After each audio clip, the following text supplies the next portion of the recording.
Bonjour tout le monde, c'est Kevin Duguay et aujourd'hui on se retrouve pour une nouvelle vidéo qui est en fait une analyse critique de la chaîne La Trimouille. Alors si vous ne savez pas, La Trimouille c'est un réalisateur, un producteur, un acteur, un scénariste, un monteur, un éclairagiste, un cadreur, un perchiste et un animateur d'un charisme ébloui. Il est en fait une personne absolument incroyable que je vais vous montrer son caractère absolument incroyable dans cette vidéo. Alors, La Trimouille, si vous ne savez pas, il y a une inspiration que j'ai déjà vue sur cette chaîne qui est Manchono. Alors on peut voir juste ici qu'il a fait une vidéo qui peut ressembler à celle de Manchono. Voilà. Classique. Et voilà. Donc la dichotomie du corps et de l'âme, comme je l'avais expliqué dans la chaîne de Manchono, une grande influence. Cette vidéo est absolument exemplaire, mais c'est pas là-dessus qu'on va s'attarder aujourd'hui, non. Aujourd'hui, on va s'attarder sur son dernier film qui s'intitule Jean Wack de retour au boulot. Alors sans plus attendre, on s'y lance. C'est parti, on reprend du début. Allons-y.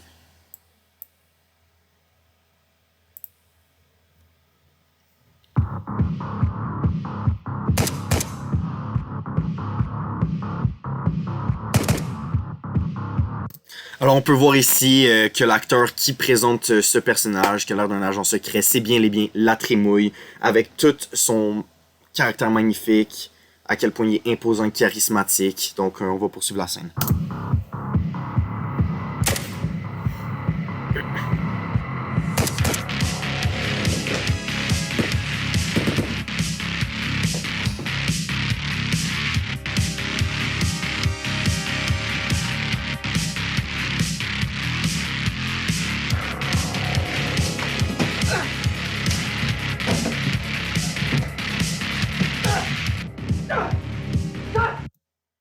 Donc, vous venez de voir la scène d'introduction de son film, qui est une scène absolument puissante. En fait, on peut voir que dans cette scène, il y a une espèce de philosophie qui va être à travers tout son film, puis même, je pourrais dire, à travers toute l'œuvre de La Trimouille. Une philosophie qui est que je pourrais nommer comme étant l'absurde du concret. Donc, vous pouvez voir une scène de combat absolument épique, mais dans une maison qui s'apparente comme étant une maison complètement simple. Il y a un aspect vraiment étrange que ce soit un agent secret, des ninjas qui se battent pour on sait pas trop quelle raison. Complètement absurde, mais c'est très concret. Et ça, on retrouve ça chez quelqu'un, chez une des grandes influences de La Trimouille, Manchono. Alors, moi, je décris cette philosophie de La Trimouille comme étant une philosophie manchonienne que l'on va constater tout au long du film. Alors, on va passer déjà à la prochaine scène qui va commencer à 4 minutes 15. Donc, moi, je vais analyser cette scène-là. C'est parti.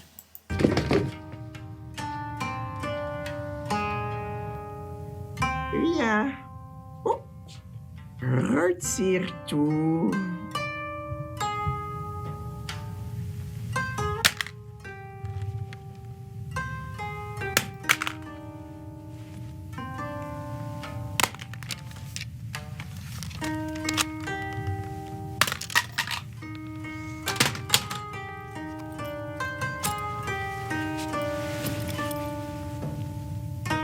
Oh.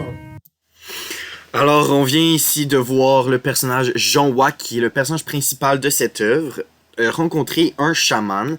Alors, le chaman est dans le fond un peu mystérieux, lui demande de tout enlever. Alors, il écoute le chaman parce qu'il veut des informations. Donc, il enlève toutes ses armes, mais il enlève aussi son pantalon, insinuant que son pantalon pourrait être une arme, ou qui est une arme, dans le fond. Donc, on voit ici une espèce d'acte qui peut sembler anticonformiste, mais qui est profondément rationnel. Et on peut voir alors encore ici constater la philosophie manchonienne, qui est exactement la même conception de la vie. Donc on passe à la suite.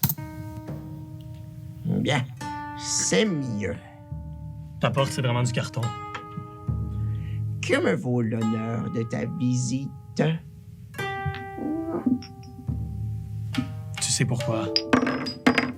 Échec. Alors, vous pouvez voir qu'ils sont en train de faire une partie d'échecs. Ça va être la partie d'échecs la plus puissante que vous allez voir. Donc déjà, d'emblée de jeu, Jean Wack est capable, en un coup, d'éliminer 2 des pions de l'armée du chaman. Alors ça, c'est un coup que, honnêtement, personne n'aurait été capable. Mais moi, je pense pas que j'ai le talent de faire ça. Donc on peut voir que Jean Wack a beaucoup de secrets sous sa manche qui va nous dévoiler dans cette partie d'échecs absolument sublime. On passe à la suite. Je m'en doute un peu, mais tu pourrais m'éclairer comme le brouillard éclaire l'invisible. Tu pourrais m'éclairer comme le brouillard éclaire l'invisible. Alors, la Trimouille a osé écrire dans son texte de la poésie. Et cette poésie est très philosophique. C'est une poésie absolument forte. Le brouillard qui éclaire l'invisible, ça veut tout dire. Ça veut rien dire et ça veut tout dire, comme Manchonneau. C'est absolument incroyable qu'est-ce qu'il a été capable de faire. Donc moi, mon analyse de ça, c'est qu'un peu, nos yeux permettent de voir. Mais quand on a un brouillard, on n'est plus capable de voir. Mais peut-être que c'est le fait de ne plus voir qui fait qu'on est capable de voir ce qui est invisible. Est-ce que vous êtes d'accord avec moi? Passons à la suite.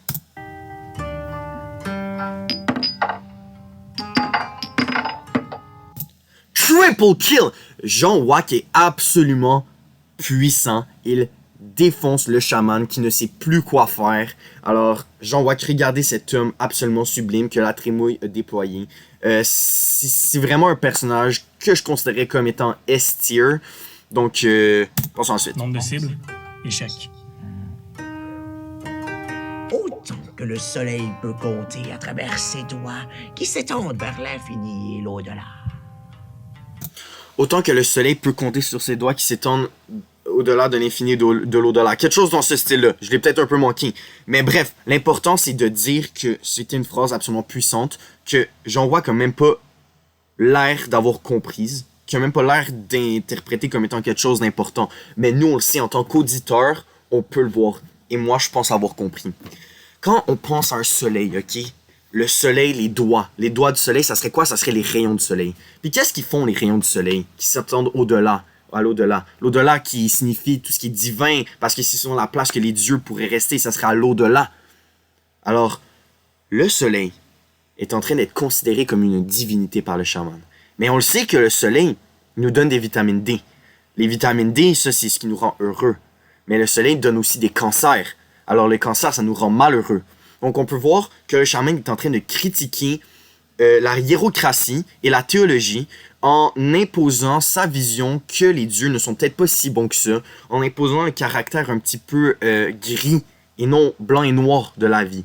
Alors, on passe à la suite. Lieu.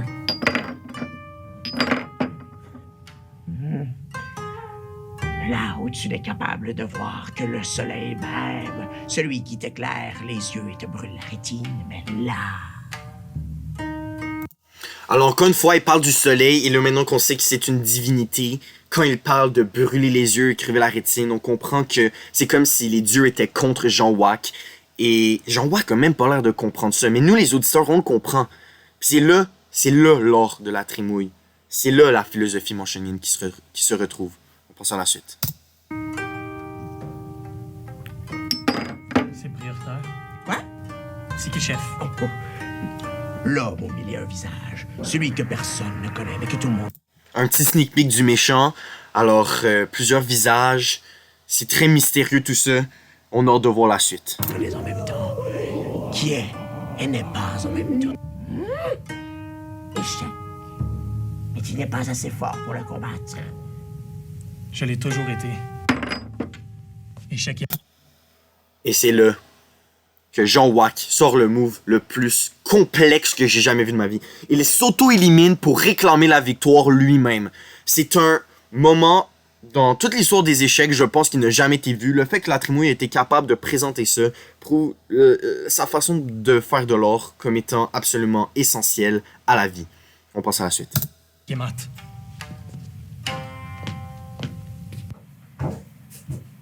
Il m'a vraiment rien dit dans le fond.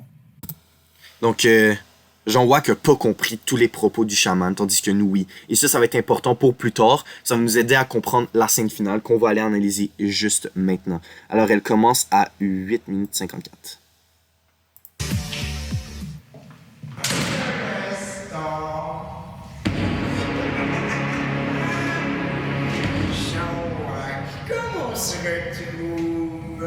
Alors, le méchant est enfin dévoilé.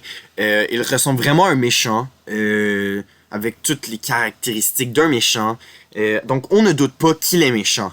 Mais il n'est pas juste un méchant, il est quelque chose d'autre que je vais vous dire plus tard.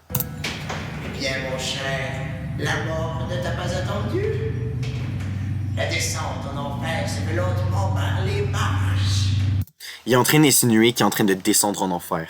il est en train de descendre en enfer. Et si vous réalisez ce qu'il est en train de dire, c'est qu'il est en train de dire qu'il était pas en enfer. Donc, c'est absolument magique ce qui est en train de se passer. Il utilise aussi des tournures de phrases très similaires au chaman. Parce que dans le fond, j'ai compris que le méchant, c'est le chaman depuis le début. Alors, ce sont la même personne. Vous allez voir ça dans la scène de combat qui s'apprête à arriver devant nos yeux à quel point c'est la vérité. Ta conscience est consciemment consciente que la conscience conscientiseuse est là. Exactement ce que je venais de vous dire. Qui parle comme ça à part le chaman dans le film? Personne.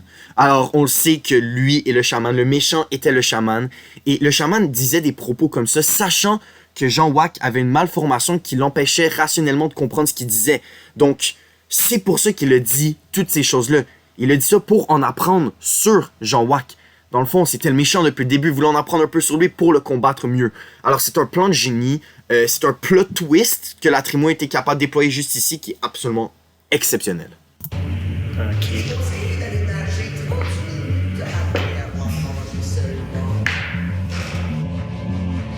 Et maintenant, Jean Wack, il est l'heure de s'affronter à Midi moins quart.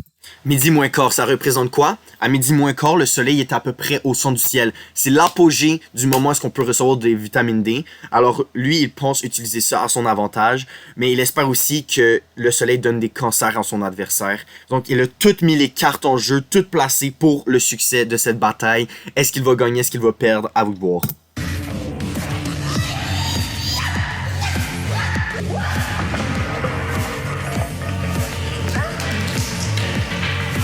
C'est épique!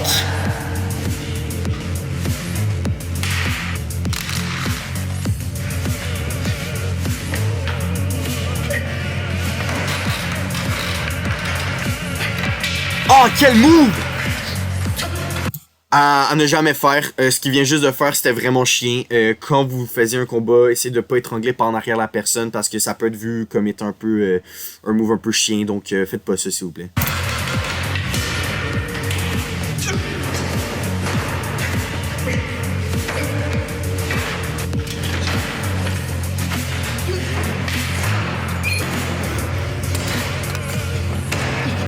Ouh, et c'est pas non plus de planter des ciseaux comme ça dans le pied des personnes, dans les mains ou dans un monde d'une personne. Parce qu'après ça, c'est les tables qui prennent le coup. Donc, pensez à la table en ce moment. Comment elle doit souffrir. Comme, honnêtement, pas fort du côté de Jean Wack, mais je comprends que t'es dans le feu de l'action, tu penses pas nécessairement au sentiment des objets inanimés. Donc, je le comprends, mais en même temps, une petite minute de silence de votre côté pour la table. Moi, je continue de parler, là, mais vous prenez la minute de silence, là.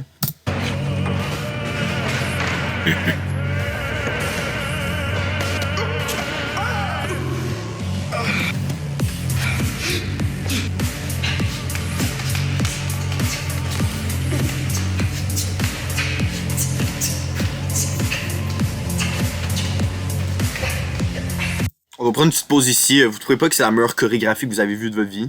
Ouais, hein, on est tous d'accord là-dessus. La Trimo est un génie, j'espère que tu le sais. Et j'espère que tu vas voir cette vidéo pour comprendre cet aspect-là de toi. J'avais oublié que ce personnage-là existait.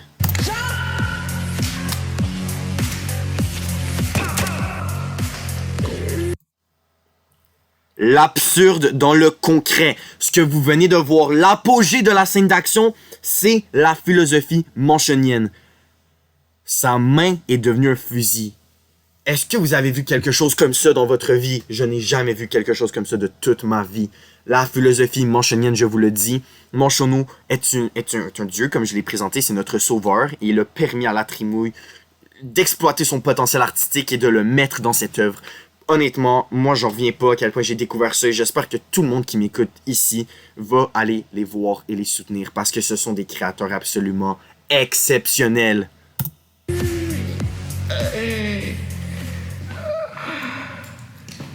Dernière parole. Comme le vieux sage l'a toujours dit, fuck you! Alors, à part le fait qu'il vient de me démonétiser, on peut constater que c'est la fin de la vidéo et la mort du grand méchant. Donc, j'espère que ça vous a plu. Écoutez, je pense que vous avez compris mon point dans cette vidéo. C'est vraiment essentiellement que Manchono et que la Trimouille sont des créateurs de contenu absolument incroyable. Ils sont capables de faire de l'or à un niveau que je n'ai jamais vu auparavant. Alors, allez vous abonner à leur chaîne et à la mienne. On se retrouve bientôt pour une nouvelle vidéo. Ciao!